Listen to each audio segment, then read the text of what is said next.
To warm you up after a chilly homecoming game, Amy Hanton is known as the Cooking Mom, and she's joining us today. It's great to see you. Great to meet you. Thank you so much. What do you got going for us today? Well, you know, I thought I'd stick with the red theme. I know we've got a big weekend. Big homecoming. Yes, exactly. And all my recipes are just easy. I'm a real mom. I'm not a chef. I'm in the trenches. I've got 2 kids trying to get dinner on the table, and I love to do special things on game day and involve the kids, you know, for the Packers, the Badgers.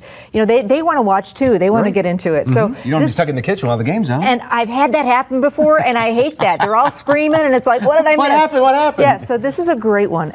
It's red for the Badgers. It's a tomato basil bisque. You can make it ahead and just have it in a slow cooker, which we have going on here. And it's one of those recipes where it's like dump, dump, dump, and go. You know, which is how I roll. I have a whole chapter in the book on slow cookers and casseroles. So I've got 2 cans of either diced or crushed fire roasted tomatoes, and I'm just dumping that in a soup kettle here, big soup kettle. I love, finally, this morning I thought, oh, it's starting to feel a little, you know, a little bit of fall in the air. It's been wonderful, but I do love a great big batch of soup. 1/4 cup of dried basil, 3 tablespoons of sugar, a little bit of salt and pepper. Not a lot. And here's the naughty part, but it's so good. You could cut back on it. I don't know why you would, but we've got some heavy cream that's going to go in here. And, you know, anything with heavy cream in has got my vote. And even if you just do a little bit, you know, you can cut the heavy cream in half for this recipe, and it's still going to be wonderful. And then you could use milk or something, or no? You could. Again, you know, it wouldn't taste the same. But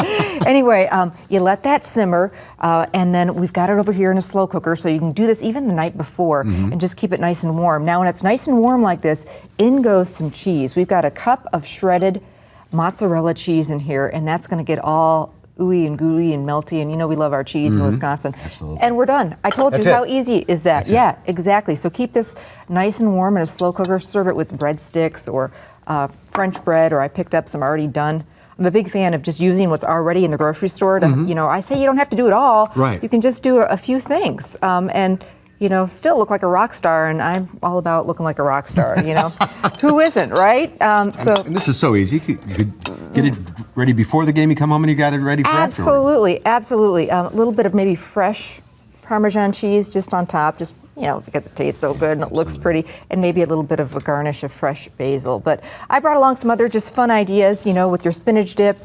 Maybe do some red peppers. Get those kids to eat more red peppers, and the adults. They're so good for you, and they're, you know, great for the Badgers game. You don't have to do dessert. You can pick up dessert. You know, you don't have to do it all. That's kind of my book. Is not just recipes. It's secrets and stories and things. Knock yourself out. Yeah, and little kebabs with cheese and sausage instead of just putting out chopped sausage and cheese. Just throw them on skewers with some olives or cherries, tomatoes, and they just look so pretty that way. The book is The Cooking Mom. She is Amy Hanton, and it's available at bookstores and go online? Yeah, go to my website, thecookingmom.com. I'm blogging, lots of great recipes, asking for your best recipes, and Barnes & Noble, University Bookstore, lots of places. It smells great. You can't believe how good this smells. There it is, thecookingmom.com. Amy, thanks for being with us today. Thank you. Go Badgers, right? Yes. Okay, we'll see you next time. We'll be right back with a final check of your phone.